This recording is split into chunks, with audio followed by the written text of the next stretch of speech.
Hi guys, welcome back to Infinite Possibilities, the podcast where we explore the lives of amazing people, their choices, challenges and opportunities. And today I have a very special guest, Marti! Hello! Hey, how you doing? Thank you so much for being here. Yeah, you're welcome. Yeah, so before we start the podcast, let's just do a quick pronoun introduction. So she, her, and what about you? Also she, her. Perfect. Nice. And then Marti, tell us about the shoulder dislocation. I was horrified to know what happened on Sunday. So, as you know, I'm a senior constable in the Queensland Police, and just on Sunday I was effecting an arrest. Unfortunately, the angle of the dangle, my arm slipped out of its joint. So that was a little bit painful, as you can imagine. But so it's all a little bit, I can't lift it too high at the moment. So we'll see what the treatment ends up to be. Yeah. Wow. And straight to the emergency? After I finish the job, yes.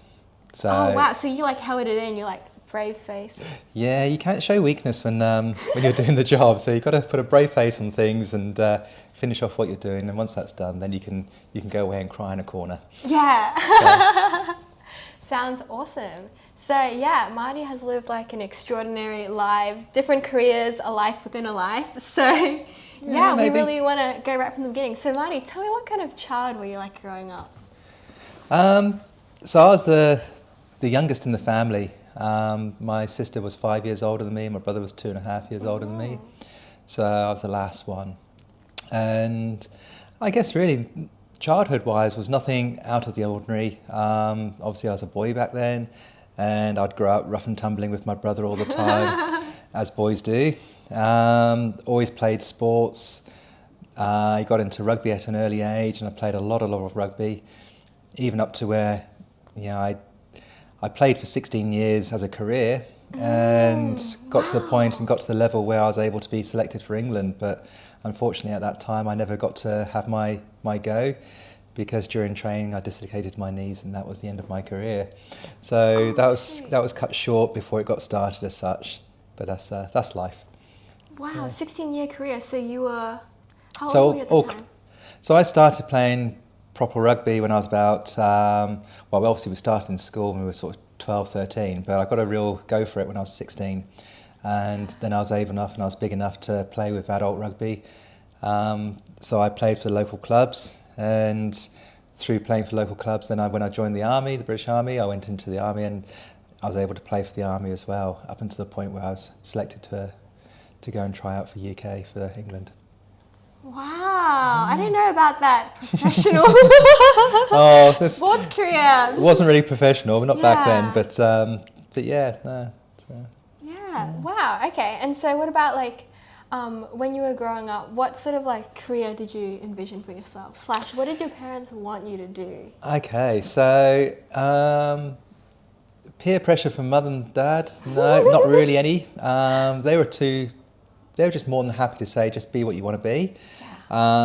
So from an early age, I had a passion for riding BMX bikes, but not for racing, but more for the jumps and the tricks and so on and so on. Adrenaline junkie. Yeah, I was an adrenaline junkie, that's true.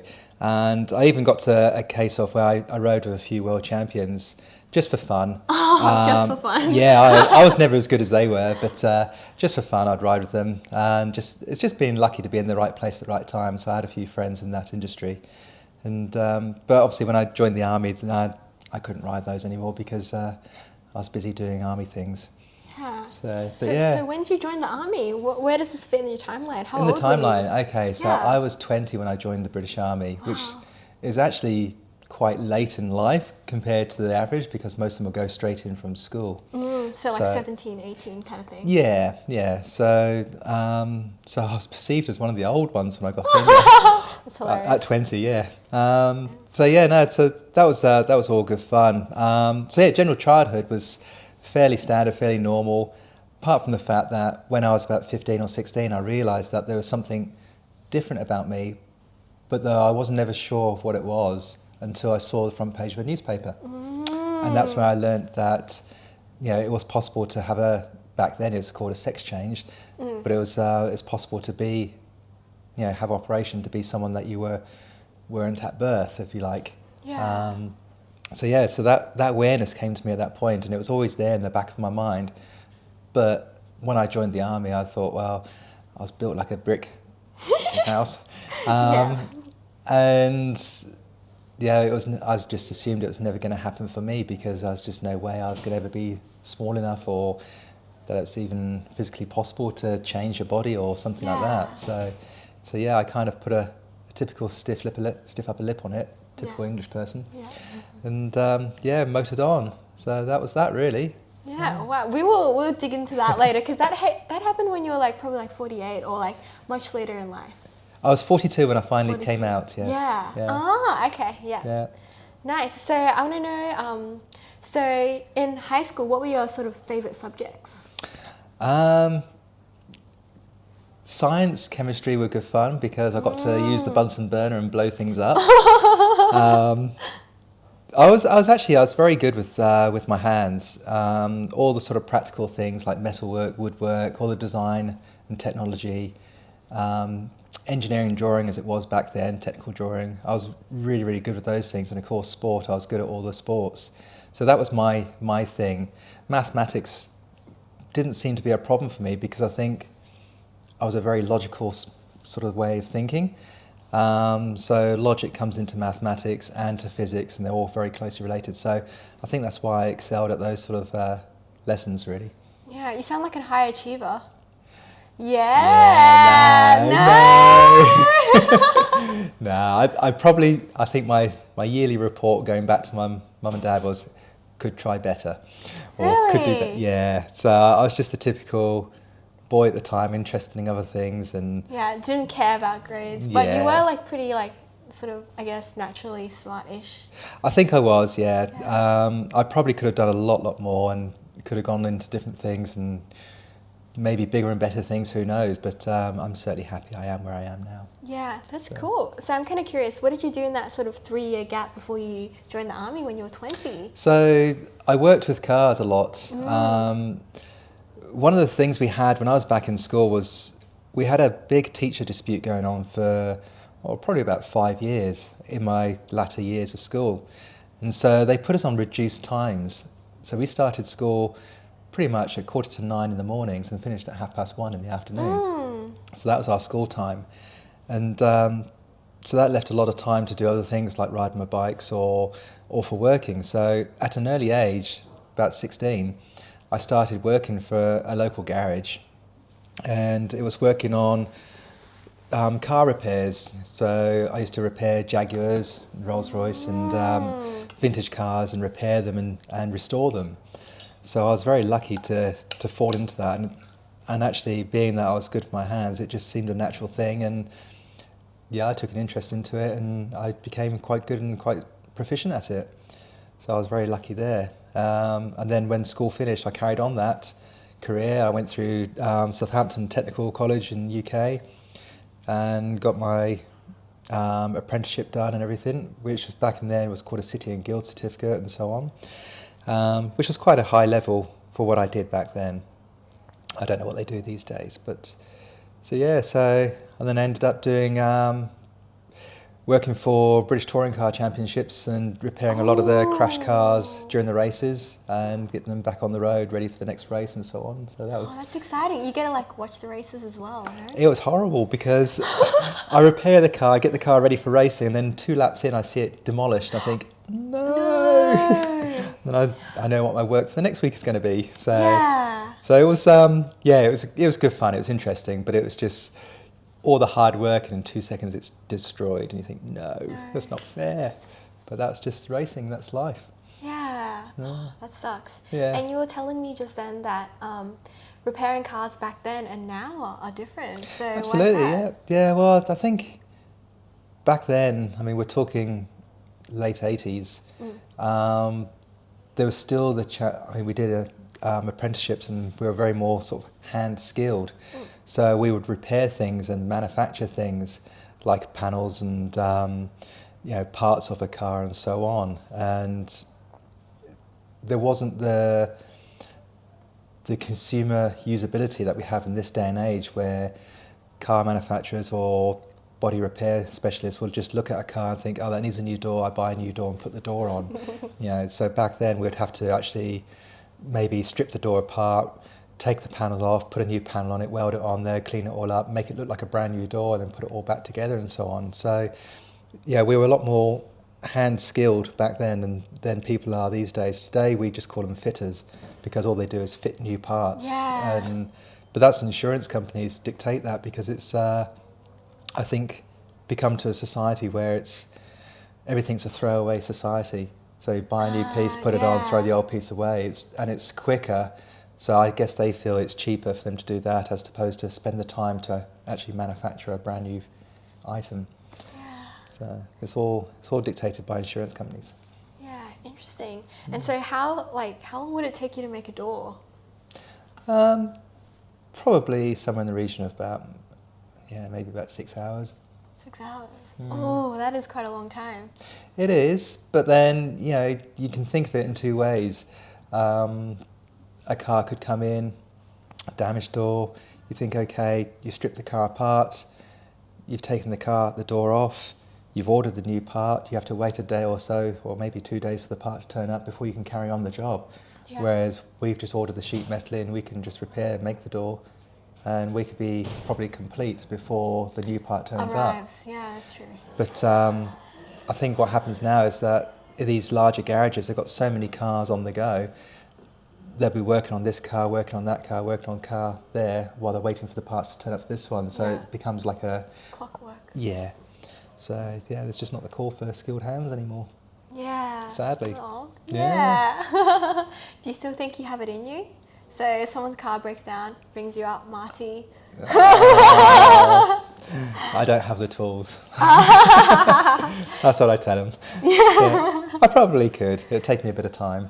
Yeah, that's cool. It's kind of like a life skill, man. It is a life skill, something happens to the car. It's so true because, when I work around home or if I want to do some decorating or some housework or something, then I've got the skills in my hands. I can just go and make or repair or fix the house or something like that. So it's transferable skills for a lot of things. Very true. Yeah, that's awesome. And so in that sort of 2-year period of time where you were doing this, were you thinking, this is the dream, or no, why? no, not at all. Not at all. No, I guess I was just young and, I wouldn't say young and dumb, but I was just young and keen on other things at the time. And, my life was doing different things. I was windsurfing and doing all sorts of like water sports, water skiing and so on. And obviously I had a girlfriend at the time. And, so it was all more socialising and staying with the people I knew. So my life was pretty simple back then. Yeah, so, okay. And then tell me, when did this idea of joining the army come in? Wow. So England was caught up in a recession from mid-80s, early 80s, and through to the late 80s. And it was tough work because lots of people were being made redundant from their jobs. Unemployment had gone, I think, up to as far as about 5 million or 6 million, which was obscene back in those days, considering the amount of people that were in England at the time.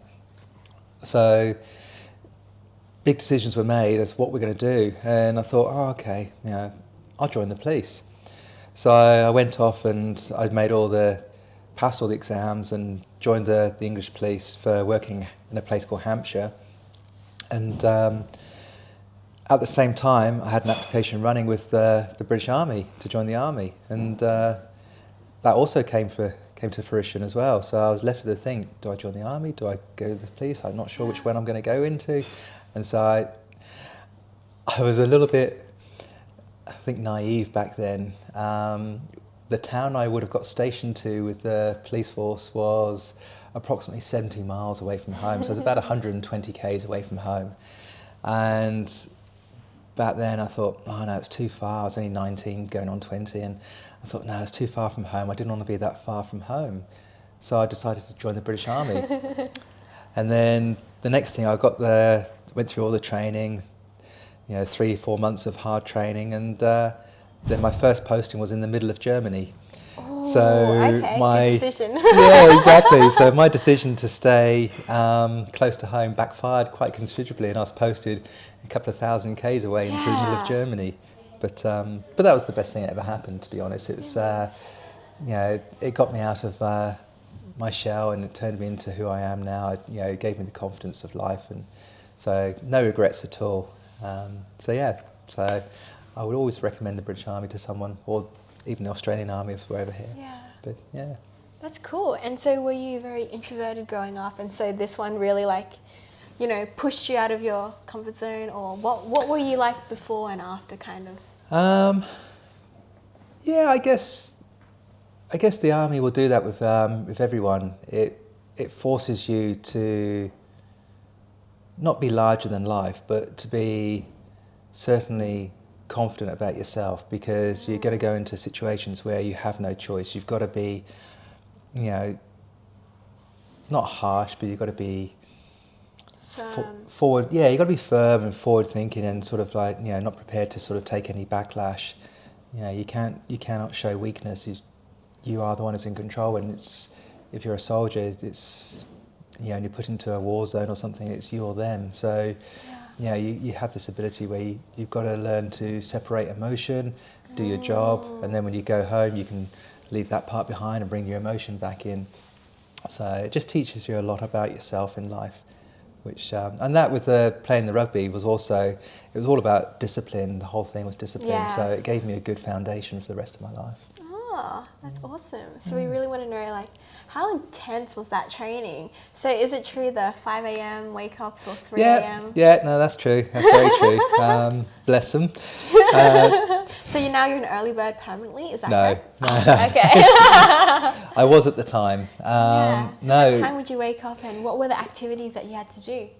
It really was as much as people would see on TV, where the drill sergeant or whoever would come into the house, into the barracks, bashing a dustbin lid, waking you up, and there's no soft wake up. So you're up and out of bed within 30 seconds. That's the rule. And you get dressed, you do all your ablutions and things, and you sort yourself out, and then there may be, you've got to be off to breakfast. You have to have breakfast. If you don't, it becomes what they call a prevalent offence. Because if you were to faint during training and it found out that you hadn't had breakfast, then that's your fault for not having the energy, and so on and so on. An army marches on its stomach, and all the cliche things come in, but it's very, very true. And yes, it would be full on. There was no resting. The fitness was very, very full on. I went through a place in England called Purbright, which was known for the Guards depot, which is where some of the harder sections of the army went through and did their training. Like the assault course there they used was about 1.5 miles long. It was known to be one of the hardest in Europe at the time. I don't know what they compare with now, but at the time it was very extreme.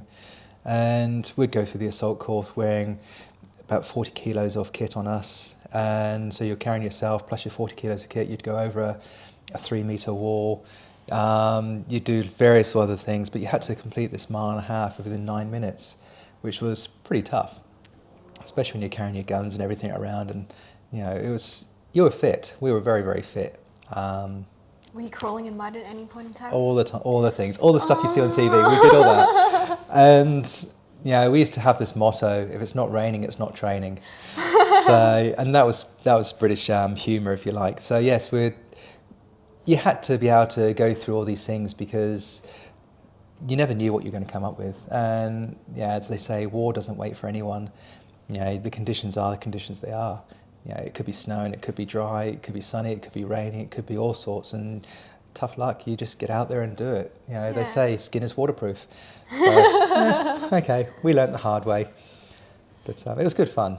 It was good fun. Yeah, and what made you to, because you've probably heard a bit about the army before joining, so what made you sort of want to put yourself through this torture? Because was your job made redundant at the time, and then so you were looking for a new job? I was going to be made redundant, so that was kind of the kick up the bum to actually do something proactive. And I guess the army matched because, one, it was sold to me in the way that if you were good at sport... this is a game. Yeah, so it's... Back in those days,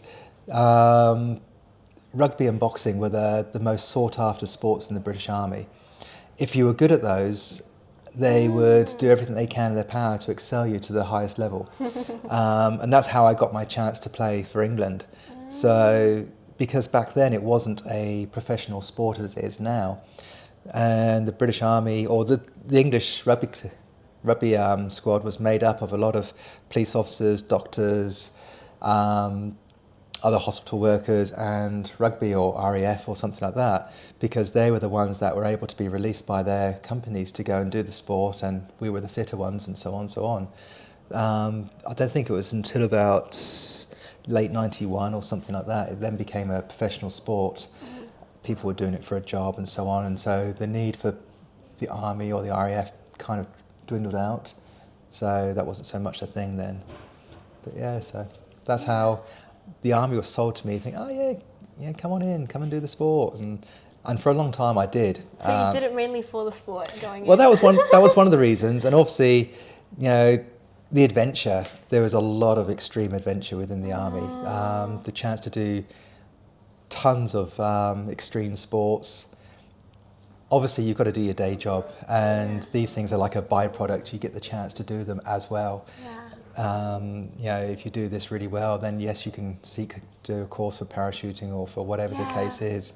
But you had to do your daytime job first, and that had to be, if you're going off and do an operational tour somewhere, then that took precedence over it, and all your training for that became the bigger thing.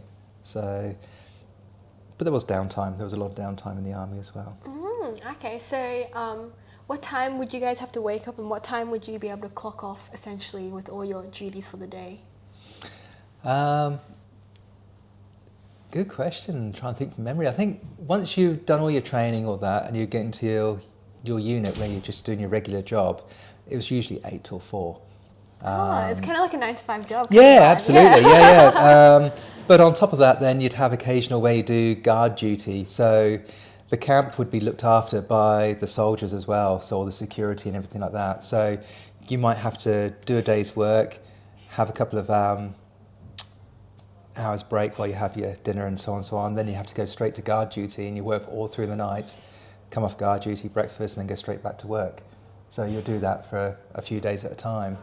So you might find you're doing 5 days of guard duty in one go. So you don't get a great deal of sleep.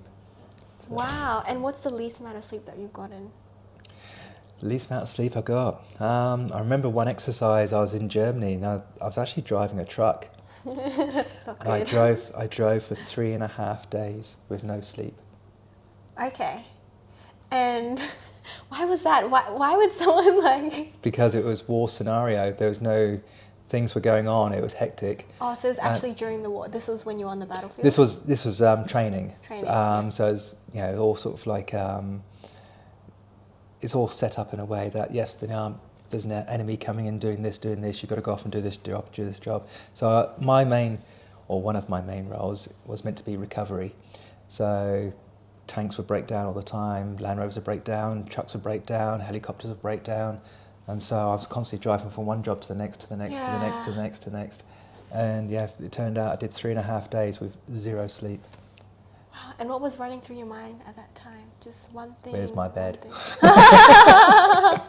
Yeah. And did you ever hate yourself at any point in time during the army? Why did I sign up for this? I could have lived an easier life. Not at all, not at all. What? I think really they brainwash you. You become very institutionalized.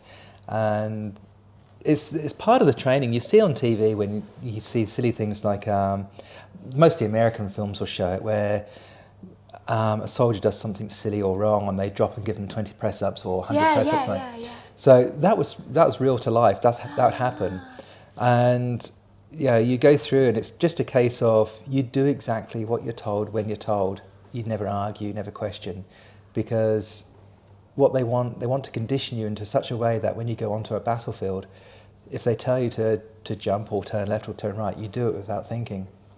So, and that's what they need. They cannot have you second guessing instructions or something. Doubt authority. You can't, because they're doing it for a reason. You don't know the reason, but they're doing it for a reason. And that might be to save your life, it might be to save the person next to you, or it might be because there's something coming from the side over here that you don't need to be involved in, or whatever the case is. So it becomes this case of that you're submissive to their commands, if you like, but in the positive way.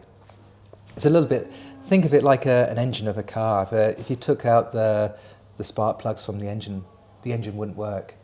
Okay, so if you've got a platoon of 30, 40 soldiers there and you take one or two of them out of the key areas, then the rest of it's not going to work. Yeah. So you become reliant on everyone doing their right job.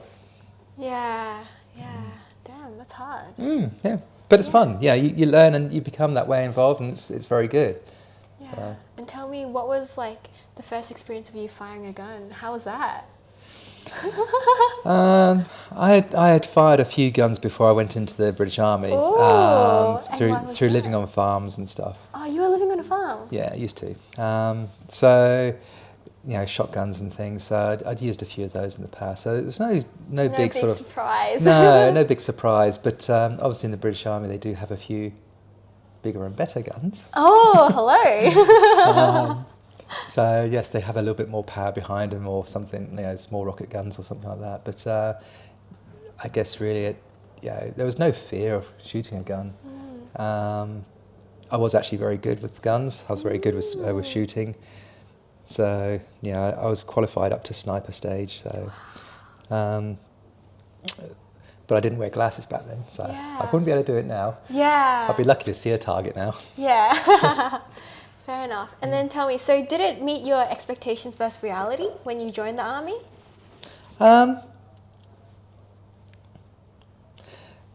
Probably not.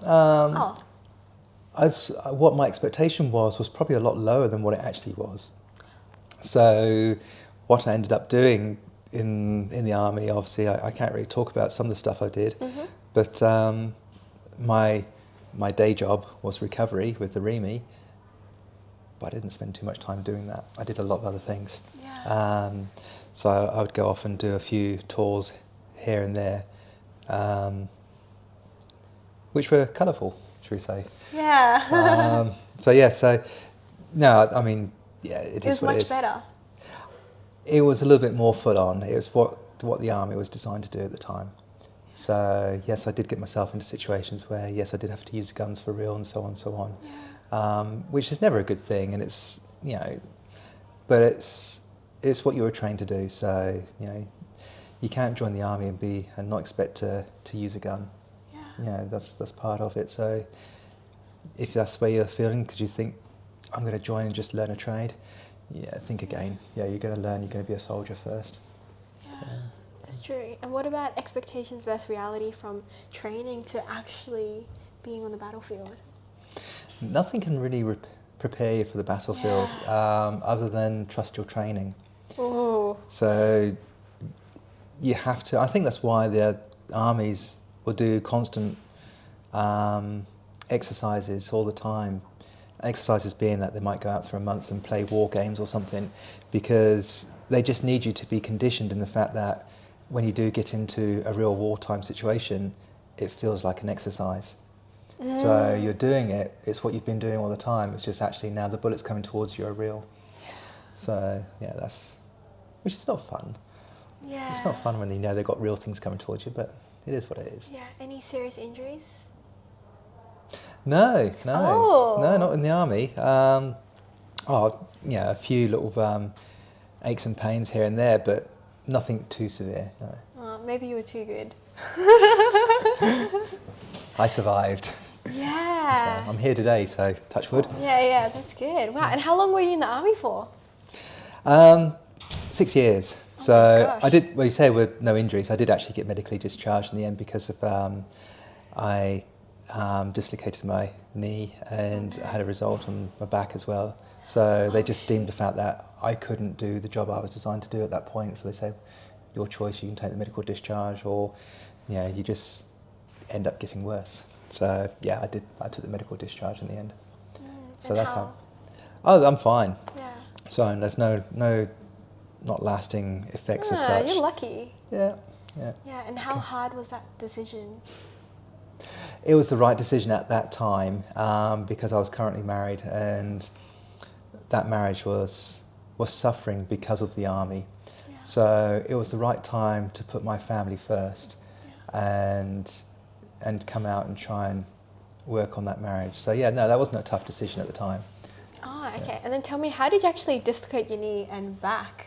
Any spicy story? No. The knee was done playing rugby, and no. the back injury was just done through my actual job. I was stuck in just shy of knee-deep mud at the time and twisted and holding on to heavy stuff, and so it just didn't work out. Yeah, damn. Also another question, so how do you sort of manage your fear and regulate your emotions, or are you completely like devoid of emotions when you're on the battlefield? Like all you see is what you need to do? I think with the training I did and some of the things I've seen and done, certainly I'm very, very fortunate to be able to remove emotion from certain situations. So yes, in a battlefield I don't need to worry too much about, if I'm there for a job, I'm doing my job. I worry about the emotion afterwards. I'll give you an example. My pet dog died on last Monday, and I bawled my eyes out, because there's no other reason for it. It was just one of those things, very attached to the dog, and so emotions are there. Yeah, I've got emotions the same as everyone else. So, time and the place. But again, I can turn up to work and deal with a dead body or a horrific car crash, and that doesn't affect me. Oh, so do you go home and cry, or nah?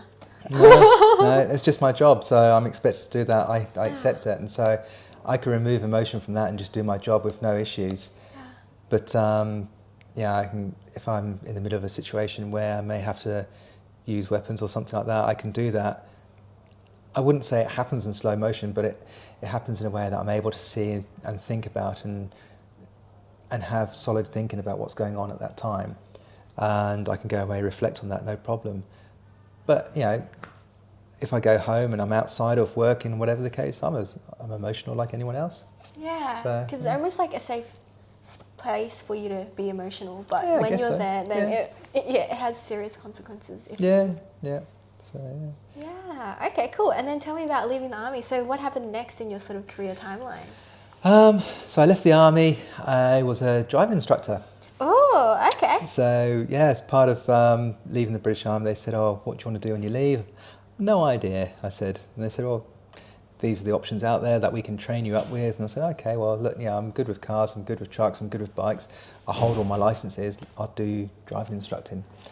And I had visions of going and carrying on being a civilian instructor, maybe for the army.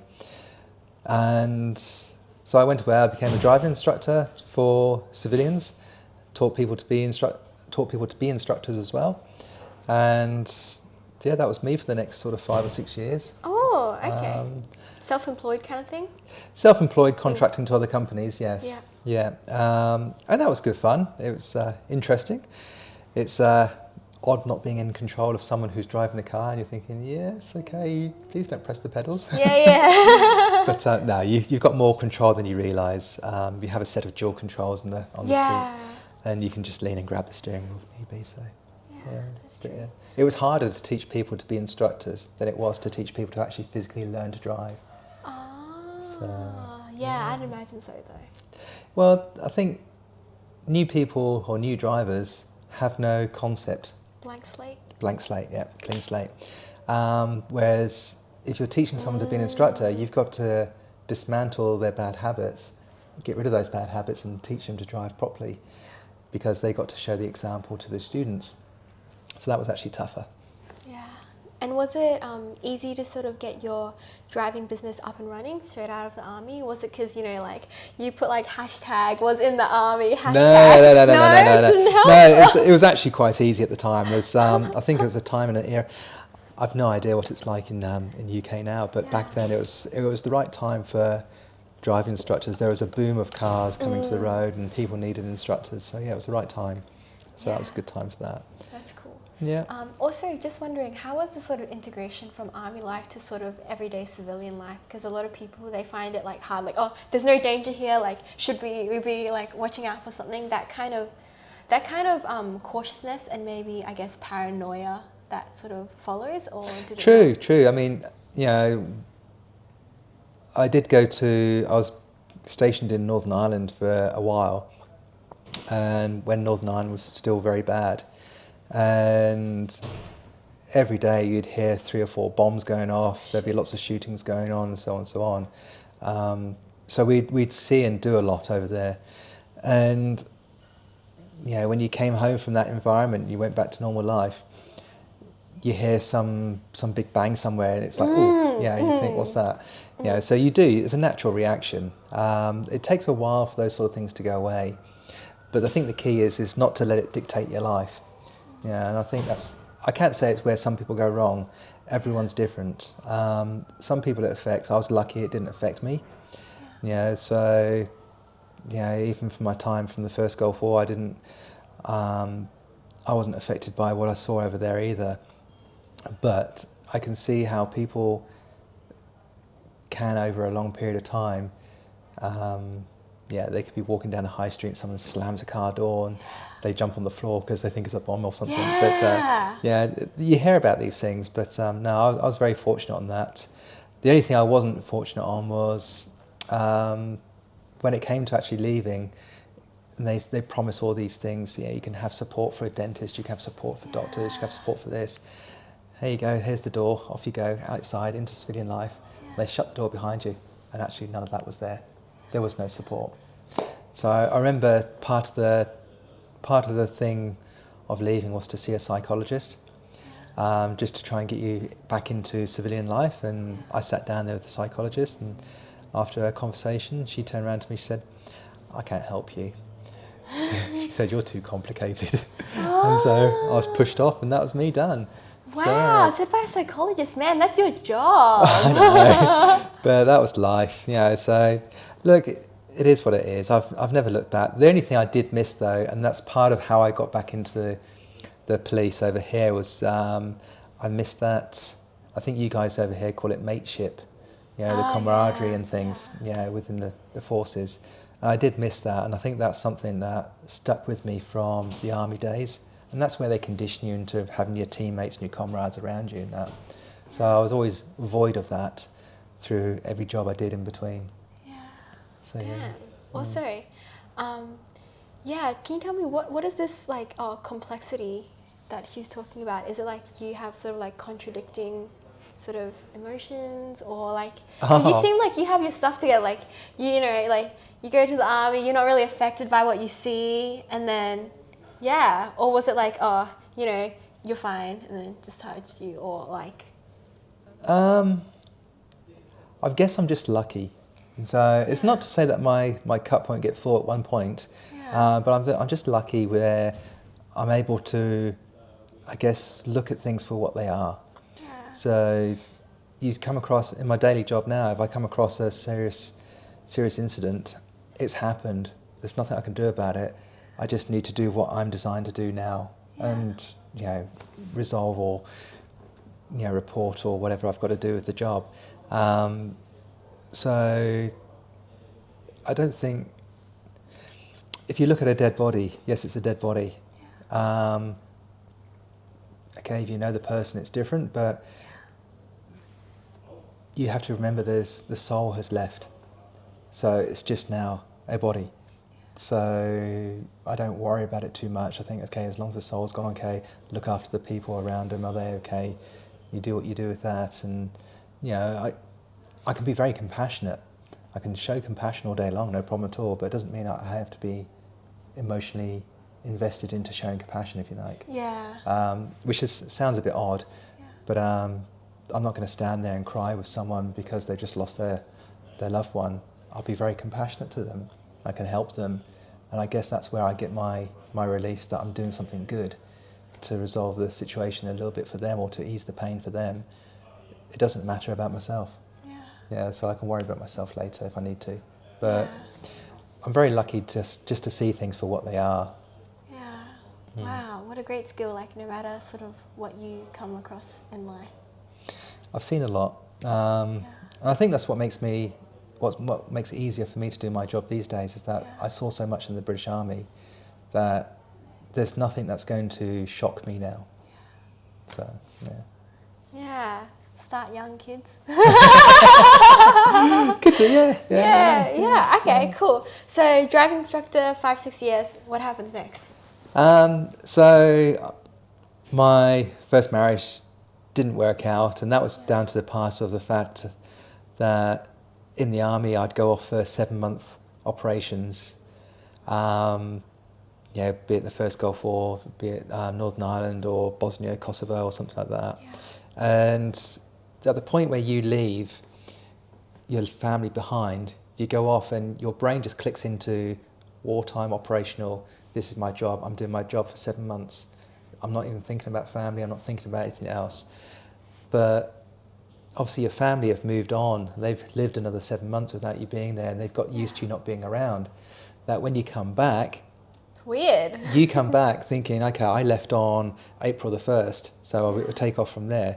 But in actual fact, the family's gone into October, November, and you've missed out on so much, and you've got to catch up with where they've got to. And it's a very hard thing to gel and come back to. So we didn't gel too well. And after 3 operations, it was a tough one. It's tough for any partner to be married to a soldier. Yeah. Because of that reason. Some love it. My cousin, he's a colonel in the Royal Marines. He went in at 16 and he's been there all his life. He's now 57, 58. And his wife loves it. She's great. She's got plenty to do, he's got plenty to do, and it just works for them. It didn't work for me or my first wife. So unfortunately we had a young child in between, and so she's 25 now, and it didn't work out. Yeah. So that marriage went aside, and then coming up to where you were saying, I'd done my driving instructing. I then actually met, while I was on holiday in Switzerland skiing, I met a girl. It's very cliche, but I met this girl, and I damaged my knee again. Oh, okay. So I'm on the snow piste, damaged knee, and they come out with their skidoos and whatever, they take me off to the doctor surgery, and I'm being fixed up, and the nurses fixed me up, and we had a conversation, and the next day she sees me bombing down the street on a skateboard, and only I'm sat on it with my crutches to the side, and I come to an abrupt stop at the bottom of the hill, and there she walks around the corner, and she says, "You shouldn't be on that." Oh, okay, well maybe you should look after me a bit more then. And so that's how we met, and she became my second wife. So I moved to Switzerland and settled in Switzerland and stayed there I was in Switzerland for 7 years and Germany for 3 years. Oh, so, that's pretty nice. Yeah, so that's how I got over there. Built a house over there and settled down, and no children this time. But that was that. Yeah, and what kind of work did you do at that time? So I worked for a company called Feldschlossen. Feldschlossen was a big brewery who is now owned by Carlsberg. A lot of people would know Carlsberg. Yeah. But my job was working in English in the festival department. So I'd sort out all the parties and the street parties. Sounds like a fun job, no? Oh, it was awesome. So if you had World Cup downhill skiing or open air concerts like Tina Turner or Bon Jovi or AC/DC, those sort of things, and we would set up all the VIP stands and all the bars and all the entertainment for all the people waiting before they go into the venue. And even if they're in there, there'd be the bars and things, we would set up all that. So that was our thing. Tour de Suisse, which would be like the Tour de France, the cycling race that goes around, So we did that. We'd follow them around and make sure all that was set out. All the big athletic competitions, we would sort those out as well. So we were a major sponsor for all the big events. Wow. So got to meet lots of stars and lots of sports personalities through that as well. So that was good fun. That's awesome. Yeah. And how did you get into it? Because it seems like it's so random. It's like, it was just the opportunity there. It was very random. It was just a job that came up in the newspaper, and I applied, and I was very lucky to just get it. So started at the bottom, and then worked my way up into it a little bit, and it was an awesome job. So it was good fun. So, wow. But I love how you just transitioned almost seamlessly from one different career that is completely different. They're very different. That's right. Yeah. No, you can't script which one's which. But yeah, they're just... But did you ever have like a plan in your head where like, oh, you know, after driving, like I want to focus on this area? No. Oh, you're very spontaneous. Yeah, no, it was a case of that. I think again, you know, this is, if we go back to British Army and stuff, it teaches you so many life skills, communication with people, how to integrate with people, because that's very important. And especially when you go into another country, you need to ask for help or whatever the case is. You have to be able to relate to the people for them to be able to warm to you and oversee the uniform or whatever, or want to help you and realise that you're actually not an aggressor or something. So it's very valuable skills, and you take that through into life in general. So yeah, okay. And then tell me what happened next in your sort of career. How long did you do that for, by the way? Oh, good question. I was in Switzerland for 7 years, so probably about 5 of those. Wow, it seems like you like doing like 5-6 year stints, no? Yeah, about 5 years of those, I think, and then 2 years at the end, I was just doing just a warehouse manager job. So yeah, and then unfortunately, my marriage in Switzerland didn't work out. She decided she wanted to have an affair with her boss, so that was the downside. That's spicy. Yeah. So we built a house, and while I was building the house, she was having an affair while I was carrying on building and things. So so I went back to England, and in England I started working for a windsurfing company, and the company back then was called 604 Distribution, and that was owned by Matt Wems. Matt Wems was the world champion windsurfer for his thing back then. And so we got into windsurfing again and did a lot through that, just management of the warehouse and so on. Yeah. And how did you choose warehousing? That's a bit random as well. Again, it's just needs must. It was a job, it was there, and I thought, yeah, why not? I'll do that.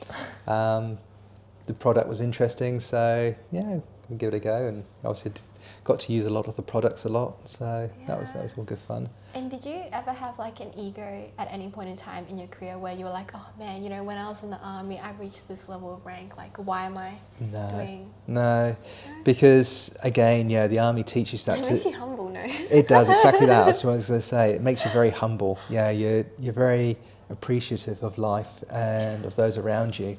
And there's no way I was ever going to lose sight of that, so that was a good thing to have. Oh, that's beautiful. Yeah. I came out of working for that company because they closed down. Matt retired, and I went to working as a manager for Tesco's. So Tesco is like your Woolworths and your Coles all put together. Tesco's a large company. I was a manager for a store in England where we were open 24 hours. And to give you some idea of the size of the store, we had 60 checkouts at the front. Oh, shoot. So not just like your 4 or 5 or 10, maybe 60 in a line. And they were working 24 hours a day. It was crazy. So, yeah. So that was manic. We had 930 staff. Oh, man, That's crazy. It's just, it was obscene. Yeah. Lots of late night shifts for you, no? No, because my particular role was very much a daytime shift. So yes, occasionally I would work up to 7 o'clock at night, but generally speaking, it would be 7 o'clock in the morning through to maybe 4 or 5 o'clock in the afternoon. Oh, okay. So, yeah, it's pretty nice. And how long did you do this job for? Until I left to come to Australia. So so probably about 2008 through to 2007 through to 2010 when we left to come to Australia. Yeah. That's cool. And then why did you come to Australia, by the way? Because it's warm. So going back in 2006, I met Kate, who is now my third wife, my soulmate. I'd made a decision back in the UK that I wasn't going to get involved again. And 2 failed marriages, I was done with it. So I was riding my motorbikes and things, and I thought, no, I'm just going to have an easy life now. And if someone comes along, they come along, but I'm not looking for it. And I think that's why Kate came along, because I wasn't looking. And we met on a dating site, Match.com, and I was just there just to meet hopefully someone casual, Yeah. nothing more than that, just to go and ride bikes with and things. And yeah, Kate and I hooked up on Match.com back in the UK, and after one visit or one date, it just fell. It happened. It's beautiful. Yeah. So I think we met in July, and by September we made it official, and then by end of November, December, she moved in. Yeah. So it was that's very, a very quick quick. timeline. It was very Oh. quick, yeah. And then 2007, 2008, we got engaged here in Australia because we came on holiday for once. And actually, I proposed to her on a hot air balloon above Ipswich. That's very cute. Yeah, so we were over here one day, and it was my birthday coming up, and my best friend who lived here organised for Kate to take me on a hot air balloon ride, unknown to me. Yeah, and I said to him, I said, I'd like to propose to her, but what have you got over there? What's going on? He said, trust me. He said, keep the ring with you all the time. He said, you'll know when the time's right. I said, okay, right. So, and he wouldn't let on. He knew something was happening, but he wouldn't let on. And so we went up on the hot air balloon and thought, now's the time. So I said to Kate, I said, today's all about surprises. Well, here's another one. Aww. And so she was beyond it, however many thousand feet up in the air she was. But so that was quite cool. That turned out good. And we got married in 2009, and we came across here in 2010. Yeah. So, but for us, we're both very, very strong characters. Oh, okay. I'm surprised. Yeah, and because of that, we just don't argue. So we've become each other's deterrent, and it just works. So Wow, how does that make sense? So strong characters don't argue. So how do you settle a dispute? we don't dispute. How do you settle any differences? We literally just talk. I'll tell you, I cannot remember the last time that we've even had a really major indifference, but we've never raised our voices at each other. And what we now, 2006 to now, so we're talking about 16 years. We've never had an argument where we scream and shout at people. We just don't do it. Wow, can you give me an example of how does something go? Like if, for example, I can't think of a scenario. You want to go to one restaurant, she wants to go to another.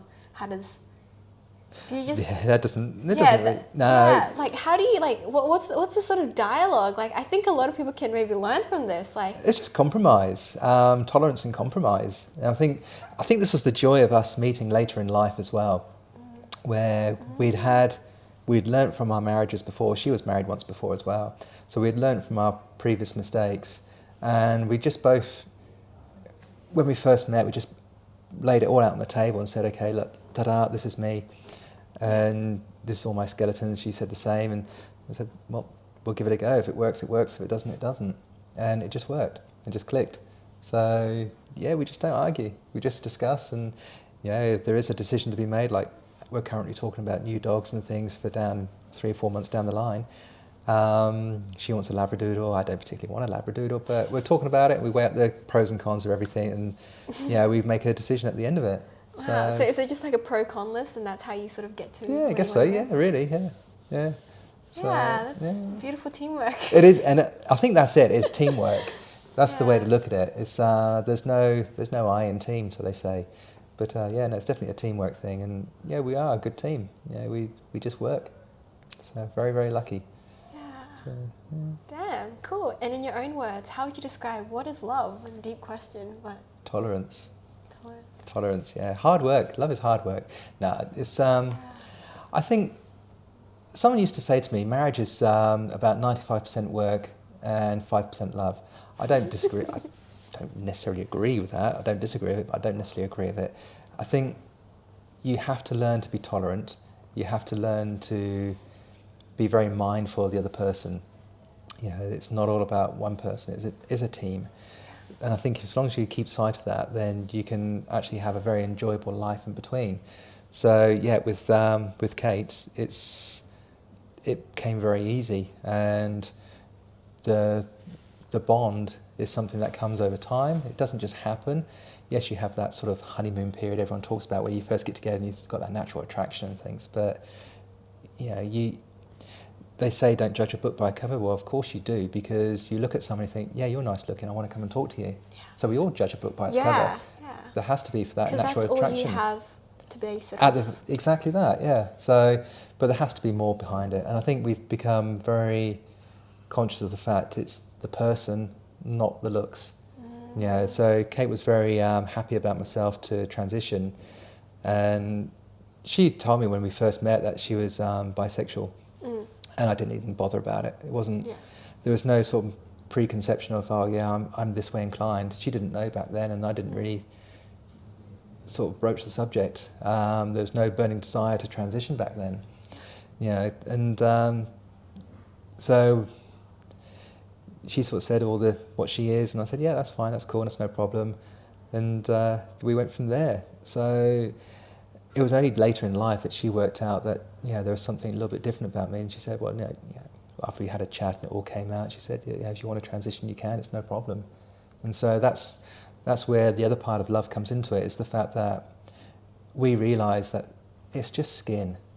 We are who we are. It's the person, it's the brain, it's the soul, it's the inners that you're in love with. Yeah. The bits on the outside is just the coverings. Yeah. That's nice to look at, but it's just the coverings. Yeah. It runs deeper. Yeah, it's kind of like a present, right? It's just the wrapping. It is, absolutely. Yeah, absolutely. And you throw away the wrapping like almost instantly. It is true. Very true, very true. Yeah, no, it is. It's very much like that. Yeah. And then tell me sort of, how did you sort of get that burning desire to transition? Because you sort of had that niggling in the back of your head for a while, but then you didn't really until like later in life. Until you were, 42 you said. 42, yeah. So the meaning of life, 42. Perfect. So as Hitchhiker's Guide to the Galaxy, So, no, it was literally just the timing. Kate worked out, she said, oh, look, I think you have this sensitive side, and we need to explore that, figure out what that is. And I said, well, okay, fine. And we got chatting, and I told her how I felt when I was younger and things. And she said, oh, well, I think you're still that way. So we went and spoke to a doctor together and had that conversation, and basically it all came out. And I said, well, I don't think there's anything I can do about it. And he said, well, don't be silly, of course you can. And so that all came out, and the paveway was kind of like laid before me. And Kate said, you got my full support. Oh, she's wonderful. Yeah, she is. She's awesome. I certainly wouldn't be where I am now if it wasn't for her. Yeah. If she had turned around and said, look, I understand you're this way, but if you transition, we're done, I would not have transitioned. Because I've been living with it long enough to realise that actually life can carry on. But she also realised that life is like a jigsaw puzzle. If you've got a piece missing, it's frustrating. And so me transitioning became part where I put that jigsaw puzzle piece in, and life made more sense. Oh, that's beautiful. So, and it's just, if you like, I'm more at peace with myself. Not that I could have been more, but I am more at peace with myself, more relaxed around myself. And Kate would tell you that she could see the difference from before until after, more than what I can. She says, oh yeah, you're a complete different person, you're just all chilled out and more relaxed. And she says a little bit too chilled out, but so she sees the difference more than I do. Wow, and how did you sort of come to that hard decision? Because once you transition, there are like a lot of things that will sort of change around you, like how people perceive you, and like how did you sort of weigh up the pros and cons for this kind of situation? Because would there have been a case where you could have, I don't know, like some people, like, maybe they're probably too scared to transition, and they might just live their life as they are, but still sort of, I don't know, sort of engage in like, other like feminine activities or whatnot, like as in like still do part of it but not make the full transition, you know? So how do you just sort of like weigh up the pros and cons?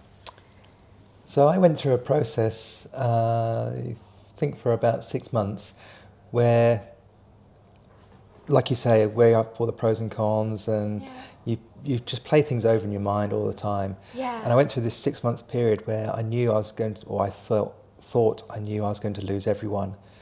So I knew Kate was staying behind, that was great.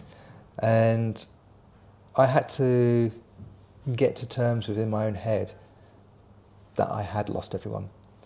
So that was kind of like my mourning period, if you like. You know, if you've lost... The worst case scenario.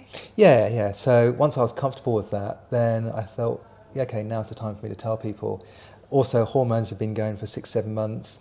You know, my hair was growing reasonably well and everything. So I was at that point where I think, yeah, okay, now I can sort of like pull this off going out in public and things like that. So my confidence was at the right time. I realised that, you know, I was comfortable if everyone said, ta-ta, goodbye. I knew I was expecting that. So I started telling people one day and told everyone on the same day and made phone calls here and, you know, made phone calls to home and everything and sort of said, look, guys, some difficult news, but this is who I am. And I was quite pleasantly surprised at the amount of people who stayed behind and stayed friends. Yeah. Which was the people I knew in Australia, 95% of them stayed behind and still friends with me today, which is awesome. That's way, way more than I ever thought I was going to have. The odds were in your favour. They were, yeah. So some said, oh yeah, we always knew this was going to happen. Oh, right. Okay. Why didn't you tell me? Yeah. But the downside was family. That was the hardest one. Yes. So I have quite a big family back in the UK. I only ever talk to my mother, sometimes very, very, very occasionally, my sister and my mother's sister. That's the only 3 people I speak to back in the UK. Everyone else disowned me. So that was a tough one. But because I'd already made that, or gone through that period of 6 months where I was convinced that everyone was going to lose, and I had lost those, well, it was no biggie. Yeah, that was it was now their loss, not mine. Yeah. So the way I looked at it, it was an adventure. If you want to join the adventure, jump on board. If not, ta-ta, see you later. And so it was very much that way. And unfortunately, there was about a year or so into my transition, there was a Christmas gathering where we all jumped onto Skype and we were chatting. And I was chatting to my mother and my sister at the time. And then my father, who mum and dad had been divorced since I was 16 years old, but he happened to be there on a family gathering and he leant into the picture and said, oh yeah, he said, there's a problem in the family and it's you. And that was the last words we ever spoke. So, yeah, that's a tough one, but to this day we've never spoken, and 9-10 years down the line, and it is what it is. Yeah. Was your relationship before you transitioned with him quite strong? I think it was one of those things that was tolerable. Yeah. So, being the youngest in the family, my dad said some hurtful things to me when I was growing up, saying, and I think a lot of young ones could always relate to this, but he told me that you were a mistake in life. You weren't intended. So that was pretty harsh. So I guess there was no big surprise from that side of things. It still hurts a little bit when, the reality of it comes through and you just, okay. Yeah. But, all the signs were there when I was growing up. My brother was, he was the golden child. Whatever he wanted, he got. So he was heavily into doing woodworking, and so Dad built him a workshop in the back garden, proper workshop with woodwork lathes and tools and all sorts of things, and brother excelled and did all those things there. I just wanted Dad to come down and take some photographs of me on my bike. He couldn't even do that. Yeah. So I think that was always there, and I think the realisation was always there. And it was only actually, I think it was about 6 years ago when I was back in the UK, and I was talking to my sister, and I said to her, because she was having a go at me saying, why don't you talk to him? I said, well, why should I? And then I pointed all these things out in life, and she said, my God, I never realised. So it was a realisation to a lot of the family who were around, naturally, but they hadn't seen it because... Silent struggle. They weren't part of it, yeah. Yeah. So it's so crazy how you can live in like such close quarters, and for them, like, you don't know how much they see. Yeah, it's true. It's just reflection when you go back into it and you say, oh look, such and such, and your reflection was definitely a case of, the signs were there and none of us had really picked up on it. Yeah. Nowadays these things are spoken about quite widely, but back in the 70s and 80s it's just, it wasn't spoken about. It wasn't an issue back then. Yeah. Clearly it was, but it wasn't an issue. Yeah. And then also tell me more about, like, you said growing up, you always felt like that was something different. I know it's like very hard to like pinpoint and stuff, but like, what kind of things is it, and what sort of like signs? Yeah. So when I was 6 years old, 5 or 6 years old, just for a bit of fun, my sister dressed me up.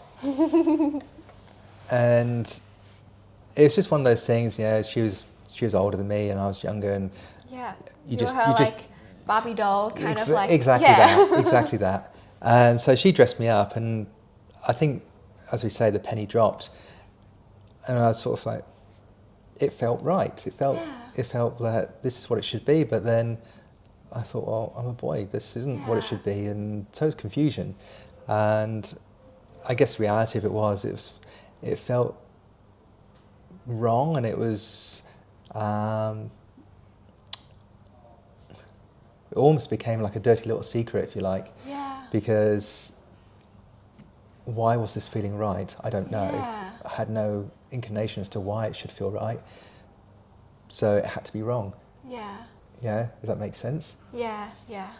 And going through life, because that sparked something off in me, and so all through school life, I'd pay maybe extra attention to what girls were wearing and things like that, and think, oh yeah, that looks nice, or that looks nice, and that looks nice. But secretly, I guess I was hoping that I could look like that one day. Yeah. So you'd be like, hey, like, that looks nice. Maybe I could wear that. Yeah. It's like doing a self like test run kind of vibe. Absolutely. So I think that's where it all came from, and so it was always there, and it was always niggling in the back of my mind, and but my body size and the way I was growing up and the people I was with at the time, there was never an opportunity to explore that. But then I never really knew that was something I had to explore. Yeah. And like I said to you, when I was 15, 16, I saw this front page in the newspaper and realised actually, this male had turned from male to female and was actually a model. I thought, wow, okay, it can happen. They showed a picture of before and after, and I thought, oh, wow.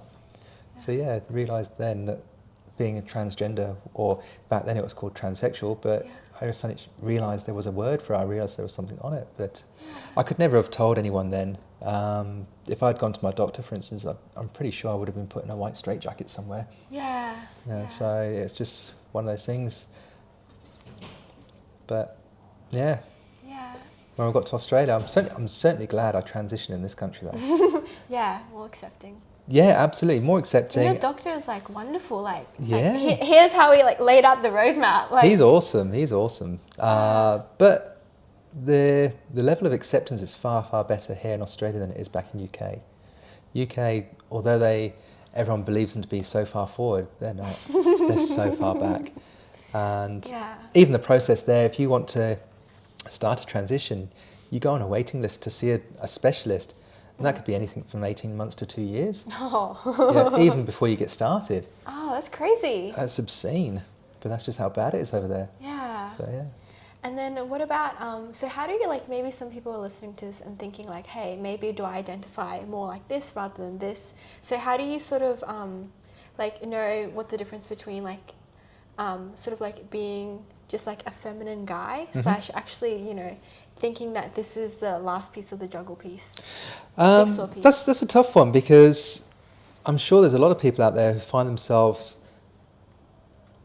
for want of a better word, who find themselves camp, and if they were to put on a dress and the makeup, would probably look far more convincing than I do.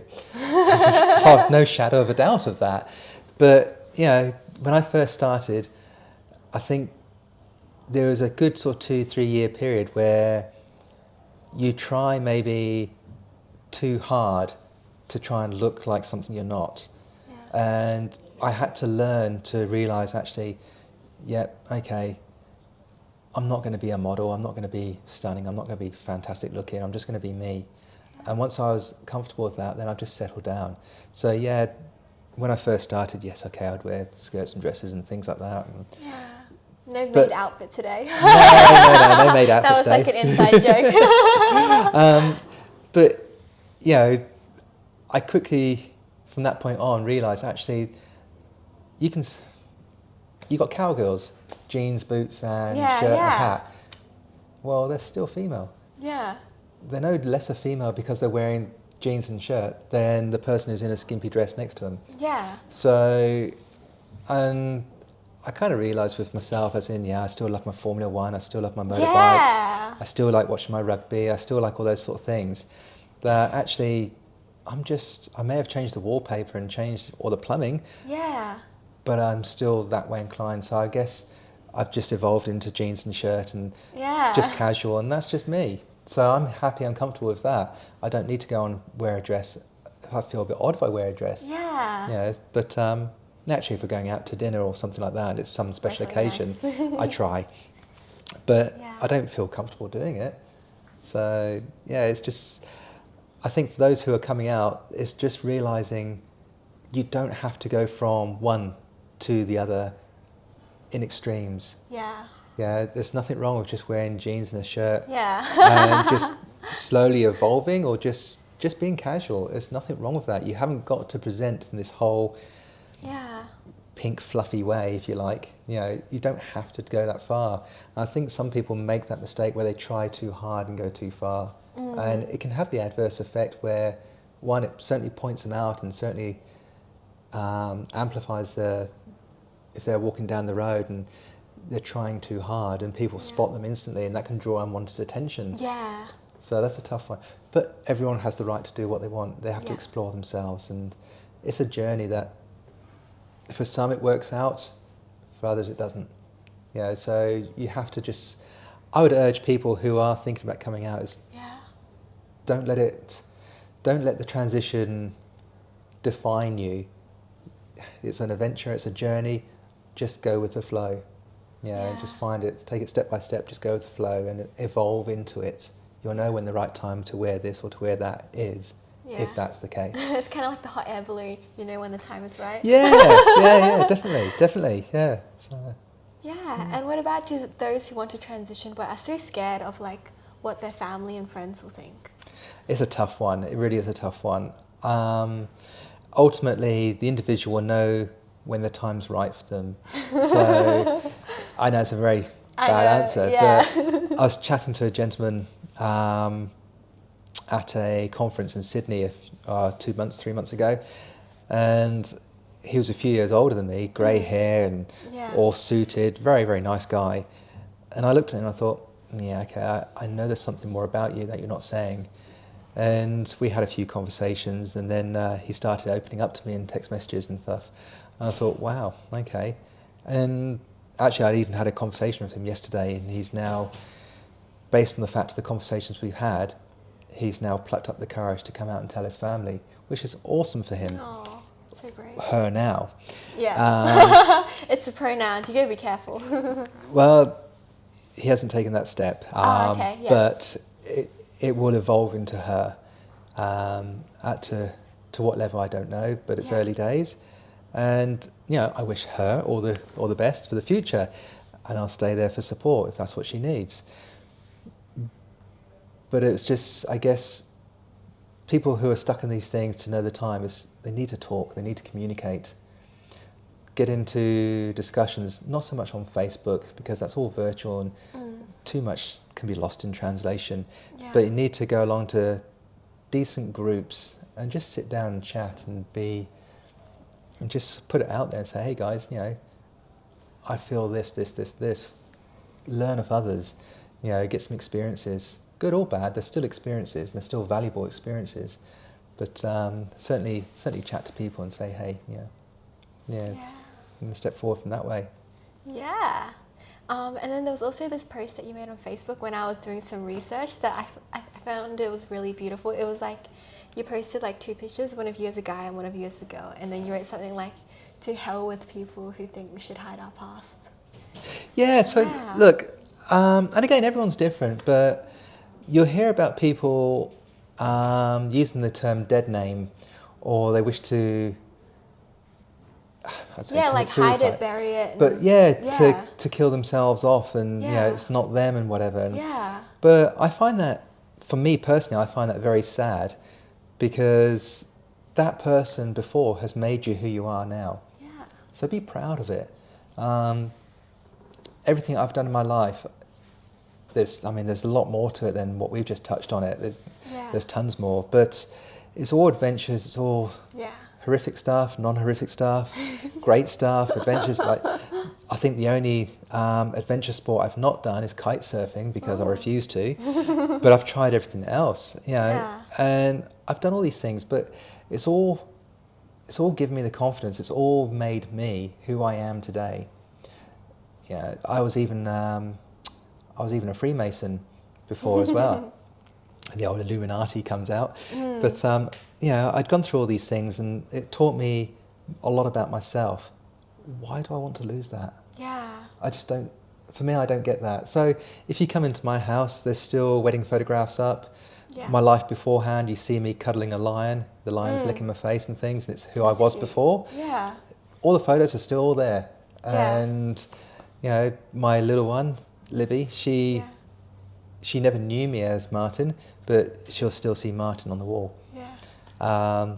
And she knows that's me from beforehand. Yeah. So she's got no issues with that. Yeah. So I kind of understand people wanting to kill it off, but I don't understand it because I think they should be proud of it. Yeah. Oh, you're so brave. We're all different. No one's braver than the other. I think it's just we all just cope with things differently. Yeah, that's true. And then also, you're probably the first transgender in the Queensland Police Service. Is that correct? So I'm not the first transgender, but I'm the first post-operative transgender to join a police force. Post-operative? Post-op. So there was another guy who had transitioned from female to male in the police office, in the police. Queensland when police. he already started, he later transitioned. Yeah, okay, got you. So, but I transitioned before. Yeah. And so I was one of the first. I was the first to go through the academy, and that was interesting because they didn't know what to expect, and I didn't know what to expect. I mean, obviously, this is a good few years ago, and so there was no rules in place, there was no policies in place. We had to sort of come together and work this one out as we were doing it, which really was the best scenario, rather than them thinking, okay, we have to do this, and this, and it got it completely wrong. Then it would have been embarrassing, or it could have been a very difficult situation. So I was very honest and open with them and said, look, this is me. I'll be honest with you, I'll be open with you guys, and we'll muddle through this together, and that's what we did. And off the back of that, we were able to then go back and put lots of policies and produce policies and all rules or situations, should we say, for the people at the top to actually make policies. So they gave them the information, the findings, and since then there's been a few more. I think a handful of more transgender people, or those seeking transition or whatever stage they're in, have gone through the academy. A couple have been successful, a couple weren't successful, but for whatever reason that was at the time. But the procedures are in place now to allow that to happen, which is a good thing. Yeah, and you were like at the forefront of the the rule book writing per se. So I guess really the other guy who was already in, I know him very well, and myself, we were kind of like the catalyst. So we became the him and her of the Queensland Police, if you like. So we became this partnership where he had it from his side, I had it from my side, and so we were able to give all this information to the guys so they could go off and set it right for the next. So we put the foundations in place, basically. Yeah. That's cool. Nice. And what is your sort of advice about like sort of how to be respectful, and maybe some people like, if they don't have like friends who are like transgender, then they don't sort of know how to approach the situation. Is there any sort of like general advice? People are like really scared of like, causing offense and whatnot, that kind of thing. Again, everyone's individually different. So I'm very fortunate where I don't take offense, because I know people get it wrong. And I think this is tolerance. So again, the answer to that would be for the individual themselves to have tolerance of those wanting to seek advice. Because if I come across someone who's never met a transgender person before, they're not going to have a clue what to say or how to act. So why do I want to make it difficult for them? If I can educate them or allow them that leeway of, yes, look, you're going to ask me some things which may not be right, but I'll answer you, and so for the next time going forward, why would I not want to do that? Because we don't need to chastise the person for being inquisitive or for learning or for wanting to show the right thing. They're having a go. So we have to learn to meet people in the middle. So we have to be tolerant. And I think, unfortunately, there's a lot of people out there who are not too tolerant, which is a big shame. Yeah, so my advice out there is for the individuals is certainly to be a lot more tolerant. And yes, there's awareness out there in the public eye now of, things we should and shouldn't do, but not everyone gets to see that. Yeah, so yes, in companies now are coming down and they're sort of like feeding this down through the staff and so on, but not every company's there. Depends on the circle of friends you move in. You may or may not come across someone on the LGBTI spectrum. Yeah. So the first time you do, well, you're not going to have a clue with whatever they are, and it's a minefield. Yeah. It's an absolute minefield. So yeah, tolerance from both sides, and don't be afraid to help people out, because next time they'll get it right, which is going to be more respectful for yourself and so on and so on. So I think the biggest thing for the respect is just tolerance. That's cool. And then also tell me, how did you end up at QPS? What was that journey? So again, my first job at working with the QPS was working for the Prostitution Licensing Authority. Oh, that is spicy. It's spicy, yes. Okay. And through that job, the door opened up to transfer into another fraction of the QPS, which was Central Exhibits, which was looking for all the evidence for serious crimes and dealing with the management of all that sort of thing. And it was that point when I had more contact with police coming in to lodge exhibits or to take exhibits away for testing and so on, that I suddenly realised all the way back from my leaving the British Army that was the section of life missing in my life, where the mateship, the camaraderie and all that sort of thing. So it was that contact with the police coming in, coming out, building the relationships up and realising actually I need to be part of this in a different way. So I had a chat to a few people and I applied to join the police and I was lucky, I got in. Yeah. So, wow. And how does it feel? It's like, it must be sort of like deja vu a little bit, like, being in the army and then like sort of returning to something that is somewhat familiar but sort different. Of full circle sort of thing. Yeah. It is a little bit that way. And I still live my life today. And sometimes I turn up to jobs when I'm going through my daily job and I'm thinking, my British Army side is coming out here and I've got to be careful because the two are not the same. Army, you don't back away from trouble, you just go straight towards it and you deal with it.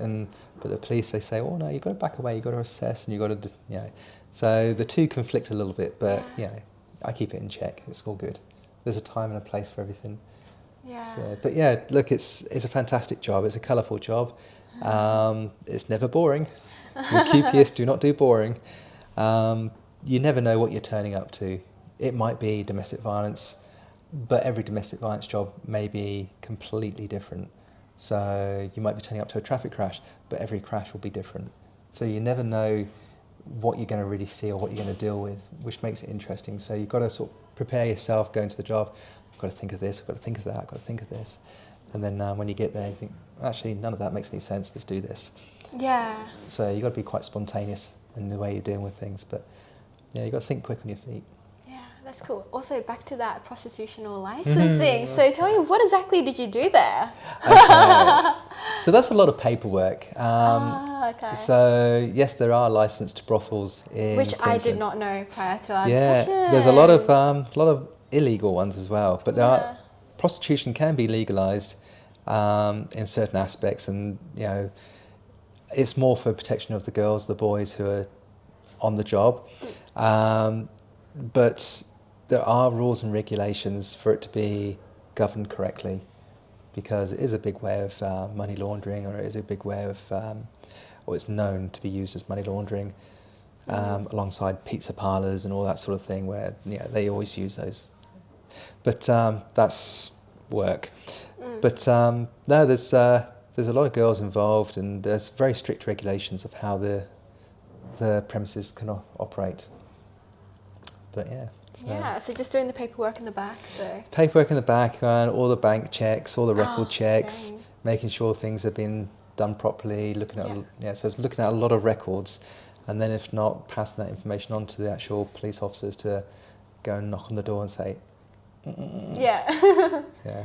Yeah, that's cool. So we're nearly at the end of the podcast. Just a few more quick questions. Yep. So Marti, you've been like through so much stuff, and so ultimately for you, what do you think the meaning of life is? 42. Other than that. Meaning of life? Oh gosh. Yeah. World peace. No. I look, life is an adventure. Life is a big adventure and it should be treated as such. You only get one shot at it. Enjoy it. It is just an awesome adventure. Take every opportunity as it comes. Don't waste them. Yeah. And just live life to the max. Yeah, however that seems. Yeah, that's cool. And then the fun question. So Marti, if you won the lottery tomorrow, what would you do differently about your life? Well, I'd have a face surgery, I'd have boobs done, I'd have a new body done. Honest. True, you can't change what's perfect now. No, look, on a serious side of things though, look, I would have some surgery done if I had the money. But life, I think, if I won the lottery, it'd all be about setting my little one up for the future mainly. That's cute. Obviously, we'd take care of paying off a house and everything like that, and just so we could have a comfortable life. But setting little one up for when she's older in life, she hasn't got to stress or worry too much. There's a lot of poverty out there, so if I could get out there and help and put back to life, that would be awesome. There's too much wrong going on out in the world. We need to try and just give back a little bit. So yeah, certainly be giving back a bit. But yeah, all depends on how much I win. If I win $5, well, goodbye to all those dreams. down the bar for a drink. But no, but if you win millions and millions, then Kate and I were chatting about this the other day. You know, what was the last lottery? 160 million or something silly. Then they should just cap that and have 160 million winners.